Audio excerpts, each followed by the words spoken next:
Questão número 7, UERJ, Universidade Estadual do Rio de Janeiro. A enzima EPSP sintetase, presente em praticamente todos os vegetais, é modificada na soja transgênica, tornando-a resistente à inibição pelo herbicida glifosato.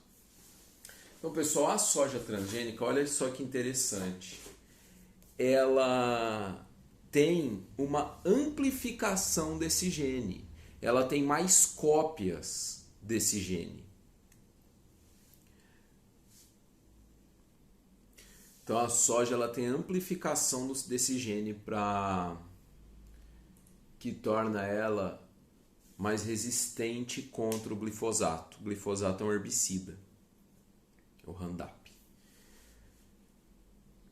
Olha só, então ela tem cópias do mesmo gene dela. Ah, professor, então ela é um OGM, ela não é um transgênico? Sim, mas ela tem outros genes inseridos, viu, pessoal? Então não é só essa alteração.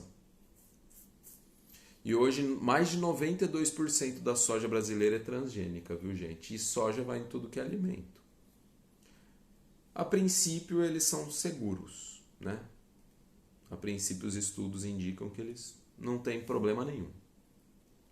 Teve lá um estudo de um pesquisador, o Seralini.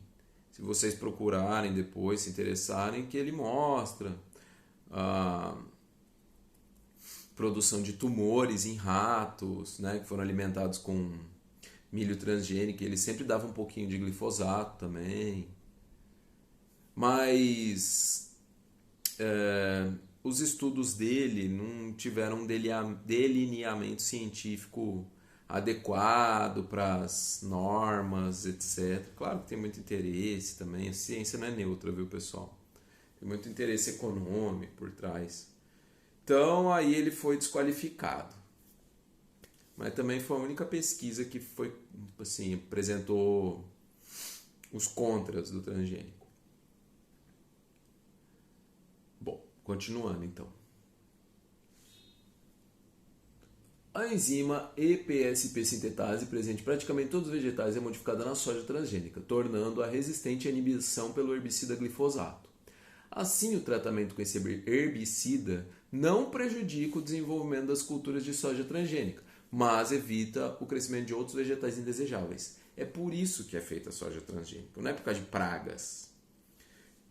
É porque a soja está crescendo e vai crescendo as plantas espontâneas, que atrapalham depois a colheita, porque fica aquele monte de fibra vegetal no campo e aí a colheitadeira embucha com aquilo lá e não funciona. E aí gera custos técnicos. Então eles aplicam herbicida e daí só cresce a soja.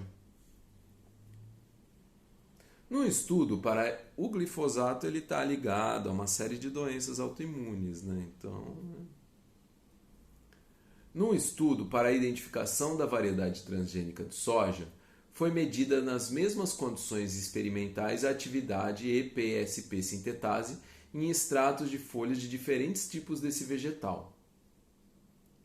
Em presença ou ausência de glifosato, a atividade da enzima nesses extratos, na ausência do inibidor, apresentaram o mesmo valor. As atividades da enzima nesses extratos na ausência do inibidor, ou seja, na ausência do glifosato, apresentaram o mesmo valor. No gráfico, então, ele está mostrando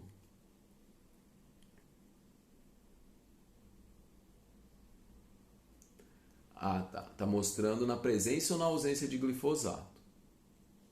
Aí mostra lá o gráfico, as curvas, né, W, X, Y, Z. A curva que corresponde à razão entre a atividade de uma enzima da variedade transgênica e as atividades dessa mesma enzima da soja comum, então ela quer saber a relação. Então, na soja comum, quando você aplica o glifosato, o que acontece com a enzima? Essa EPSP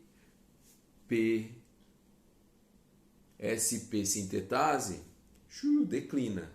Então, você aplicou o glifosato, a EPSP sintetase vai declinar em todas as plantas, daí vai morrer tudo. Planta espontânea e planta de soja, Não é o que o agricultor quer. Não é o que o agronegócio quer, né? Ele quer produzir soja para ganhar dinheiro, para gerar receita para todos os envolvidos, né? Então ocorre o declínio e aí as plantas morrem. Mas a soja transgênica não. A atividade dela continua constante. Certo? Então, entendi, a atividade continua constante, então é a reta X. Não. Porque ele quer saber a razão entre a planta comum, que declinou, e a planta transgênica, que continuou funcionando. Então, se eu for ver a relação, né, é essa aqui. Então, a curva que mostra essa relação seria a curva W, em que a atividade está aumentando, porque ela está aumentando em relação à planta comum, né, que está declinando. Então, se a planta comum está declinando e a planta transgênica continua reto, essa em relação a essa está aumentando. Esquisitinha essa pergunta, né? Mas enfim, é isso aí. 8.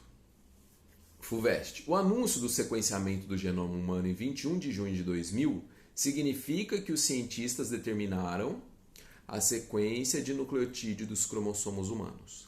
Genoma, pessoal, é toda a sequência de nucleotídeos de uma espécie. Hoje nós temos o genoma de praticamente todas as espécies conhecidas, que é o projeto Genoma, né? Então nós sabemos a sequência de praticamente todas as espécies. Beleza? Vamos ver as outras alternativas. E todos os tipos de proteínas codificados pelos genes humanos. Não, esse aí é um outro projeto. Tem também, chama proteoma, que é o mapeamento de todas as proteínas produzidas por uma espécie. Também é muito importante, muito interessante. C. A sequência de aminoácidos do DNA humano. Não, o DNA humano não tem aminoácido. O DNA humano tem nucleotídeo, que vai codificar um RNA mensageiro que vai ser traduzido em uma proteína que sim, tem uma sequência de aminoácidos. Existe uma correspondência? Claro que existe. Cada códon, ou seja, cada trinca de letrinhas, cada trinca de bases nitrogenadas, corresponde a um aminoácido. Mas não da forma que ele está falando aqui. D. A sequência de aminoácidos de todas as proteínas humanas? Não. Nem, esse projeto acho que nem existe ainda. E. O número correto de cromossomos da espécie humana? Não, isso daí é o cariótipo. A gente já falou sobre o cariótipo. Então, o cariótipo, quando a célula está em prófase, os cromossomos estão todos condensados. Eu aplico uma substância nesse meio de cultura dessas células aí, que chama colchicina. A colchicina impede a formação dos microtúbulos das fibras da divisão celular, o áster e o fuso. Então os cromossomos se condensam, mas a divisão celular para aí, para em prófase. Ai, nossa. Aí eu consigo ver os cromossomos condensados. E eu posso tirar uma foto e contá-los, ver se estão lá os 23 pares, organizá-los nos homólogos. E esse é o cariótipo. Número de cromossomos, cariótipo. Sequência de nucleotídeos, genoma. Beleza? Eram essas as questões.